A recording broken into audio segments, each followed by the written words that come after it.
Jadi kulo niku gak ada kitab banyak tentang usul fikih.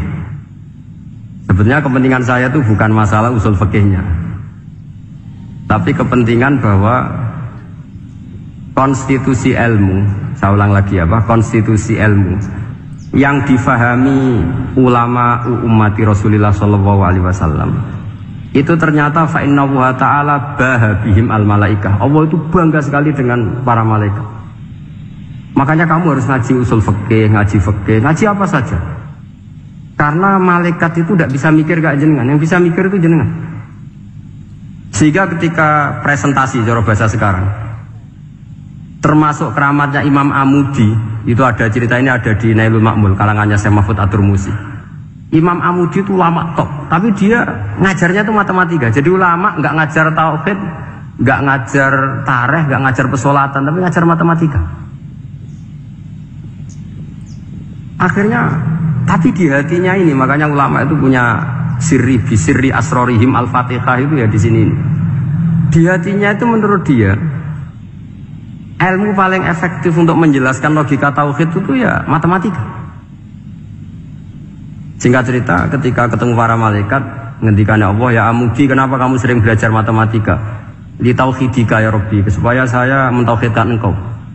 Ajari para malaikat. Jadi malaikat dipanggil semua sama Allah. Hei waya malaikat, hei para malaikatku, dengarkan kajian Imam Amudi.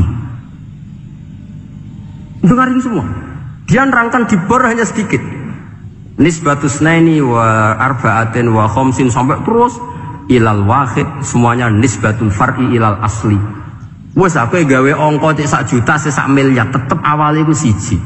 Mbok donya jumlahe cek alam galaksi cek planet wes santek.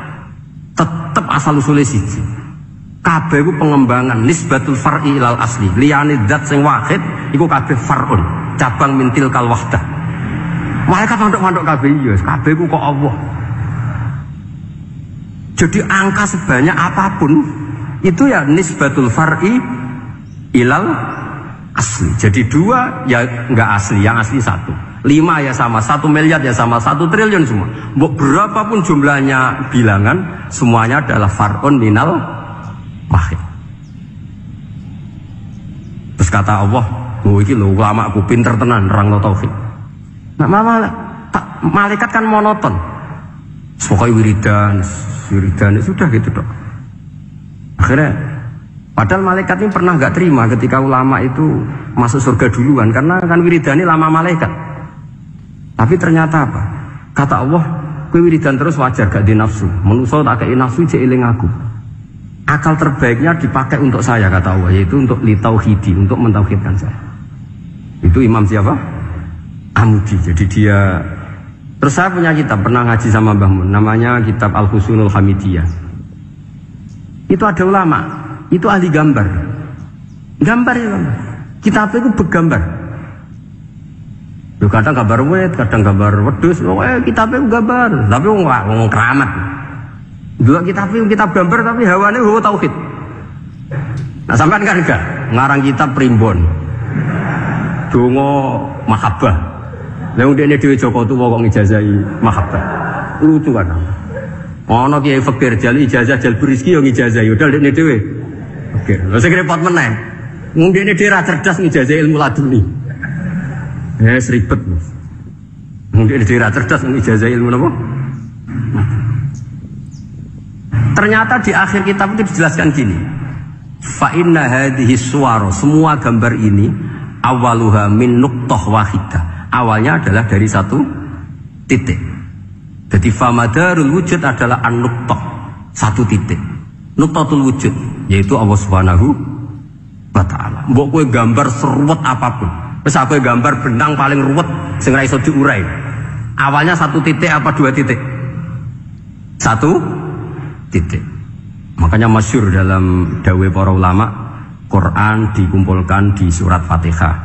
Surat Fatihah dikumpulkan di Bismillah. Bismillah dikumpulkan di titiknya ba.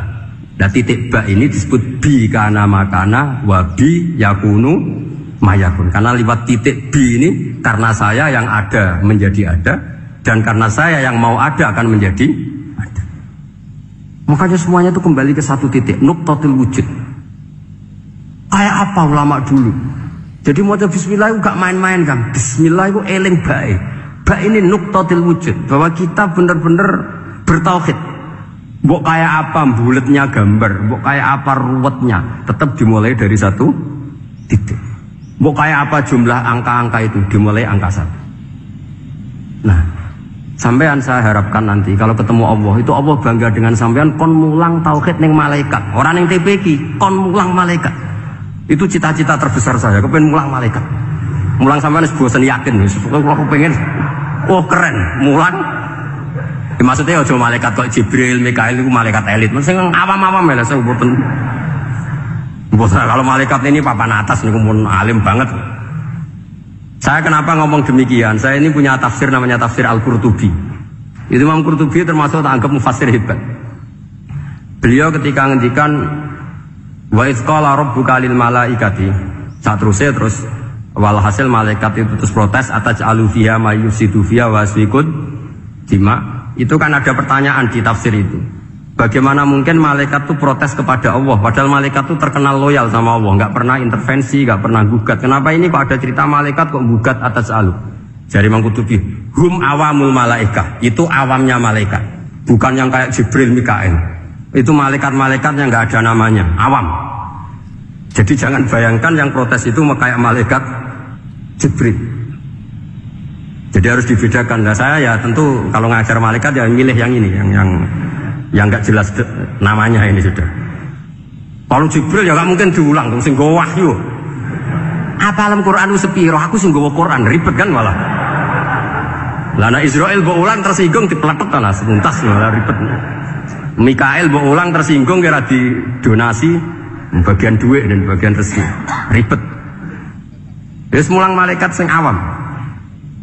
Saya itu termasuk hilang ya, hilang iskal saya, janggal saya karena tafsir Qurtubi.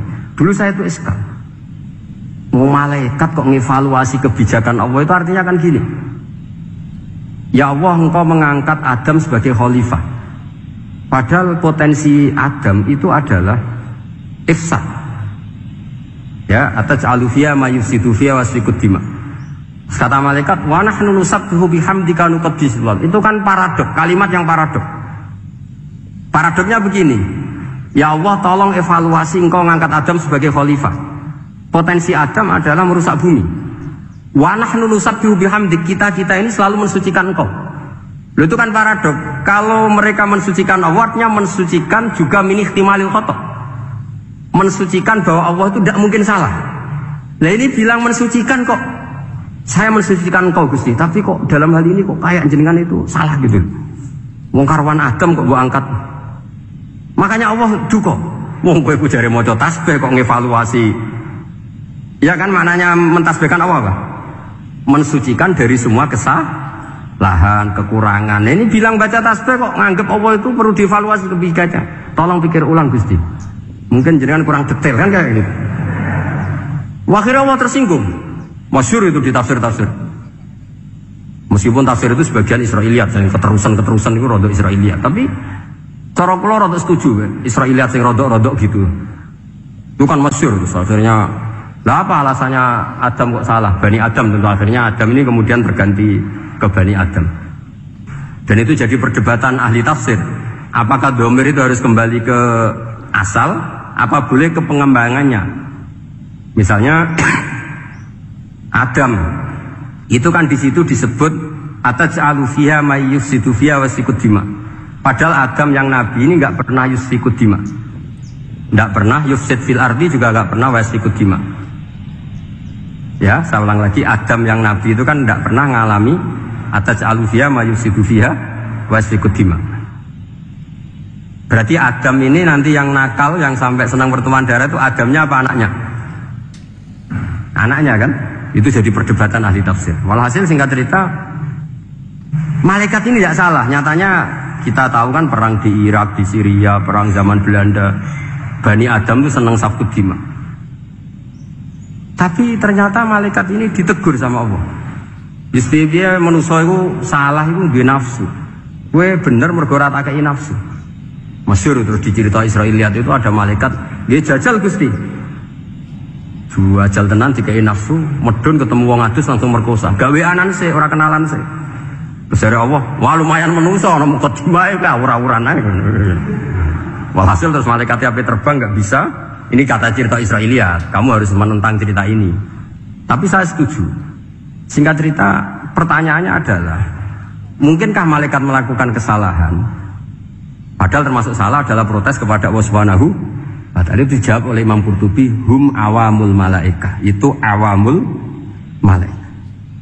Jadi kita harus membedakan malaikat yang papan atas, yang ashos. Kalau dalam tafsir modern disebut malaikat sing ashos, kayak Jibril, Mikail. Ada malaikat awam. Nah yang awam ini ya biasa, yang bilang qalu ataj'alu fiha may yufsidu fiha wa yasfikut wa nahnu nusabbihu bihamdika nuqaddisu lak. Itu kan paradok. Paradoknya, ya Allah, engkau mengangkat Adam jadi khalifah itu kayaknya salah. Harusnya kan ngangkat kita, karena kita ini yang selalu mensucikan engkau. Lu mensucikan Allah, kok nganggep Allah mungkin salah dalam bikin keputusan. Makanya hati-hati kalau baca tasbih. Kalau baca tasbih, kalau Allah Maha Suci, ya sudah suci dari segala kesalahan, kekurangan. Jika wiridannya Rasulullah yang diajarkan kita, subhanallah bihamdi adada khalqi wa ridha nafsi wa zinata arsy midada kalimati. Jangan subhanallah pakai versi kamu. Allah Maha Suci. Ternyata kamu punya khayalan tentang Allah. Nah, kalau khayalan kamu salah, berarti mendudukkan Allah tidak sesuai sifatnya Allah. Makanya ahli tauhid terus punya satu pakem ilmu yang namanya ma khatara bi balika fa wa bi khilafi dzalik. Apa yang ada di hatimu bahwa Allah seperti ini, hakikatnya Allah tidak akan seperti itu, karena Allah mukhalafatul bil hadis. Karena ini masalah-masalah sensitif. Dan itu yang salah, saya ulang lagi, awamul malaikah. Kata Imam Qurtubi siapa? Awamul malaikah.